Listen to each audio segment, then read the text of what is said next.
হাজবেন্ডকে 18 তারিখে সে ট্রেনিং ছিল মগবাজার, বিদেশ যাবে, জর্ডান যাবে, ট্রেনিং শেষ করে আসতেছিল বোটবাজার গাজীপুরে।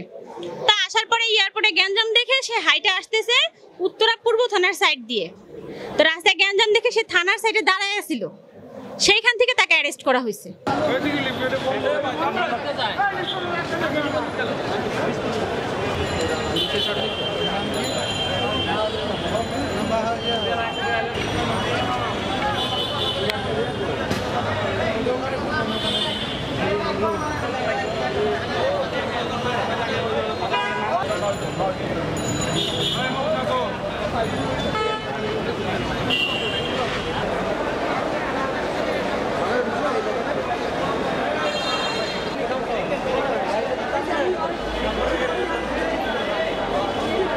আমার হাজবেন্ডকে 18 তারিখে সে ট্রেনিং ছিল মগবাজার, বিদেশ যাবে, জর্ডান যাবে, ট্রেনিং শেষ করে আসতেছিল বোটবাজার গাজীপুরে।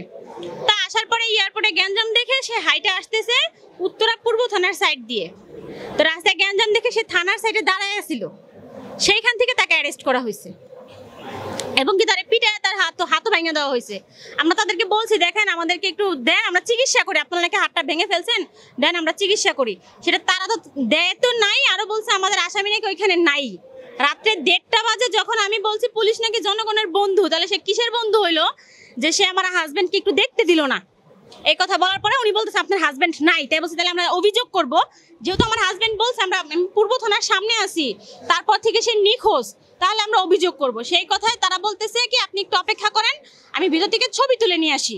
পরে ছবি তুলে নিয়ে এসে আমাকে দেখাইলো যে এটা আপনার হাজবেন্ড কিনা। পরে আমি জি এটা আমার হাজবেন্ড। বললো যে সকালে আপনারা 40,000 টাকা নিয়ে এসেন, সকালে ছেড়ে দেওয়া হবে, 10টার দিকে এখানে হাজির থাকবেন। আমরা 10টার দিকে গেছি, 10টার দিকে তারা আরো আমাদেরকে যেভাবে মনে করেন যে যা পারছে তা তো মুখের ভাষা প্রয়োগ করছে। তারপরে আবার আমার শাশুড়ি মানে দৌড়ানি দিছে, উনি তো মুরব্বী মানুষ, উনি দৌড় দিতে না পারায় ওনাকে এমন বাড়ি দিছে, মানে পিঠে একদম জখম করে ফেলছে। সে জখমটা দেখার মতো না। এটা করা হয়েছে, আমাদেরকে চলে যেতে বলা হয়েছে থানার সামনে থেকে। আমি বলছি যে না, আমার হাজবেন্ডের 20 তারিখে ফ্লাইট, আপনারা যেভাবেই হোক আমার হাজবেন্ডটাকে আপনারা বের করে দেন। দেখেন আমি 3.5 লাখ টাকা সুদের উপরে এনে আমি বিদেশ পাঠাইতেছি, উনি কি দোষে আনছে বা কিচ্ছু আমাদেরকে বলে না। উনি আমাদেরকে এমনি একটা র‍্যাব আমাদেরকে বলছে যে ওর কোনো প্রবলেম নাই, ওকে যাচাই বাছাই করে ছেড়ে দেওয়া হবে। ওর হাতে আমরা কাগজপত্র সবকিছু পাইছি, কিন্তু পুলিশ আমাকে স্বয়ং বলছে পাসপোর্ট থেকে আমরা পানি খাবো, পাসপোর্ট ছিঁড়ে ফেলাইছি।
আমরা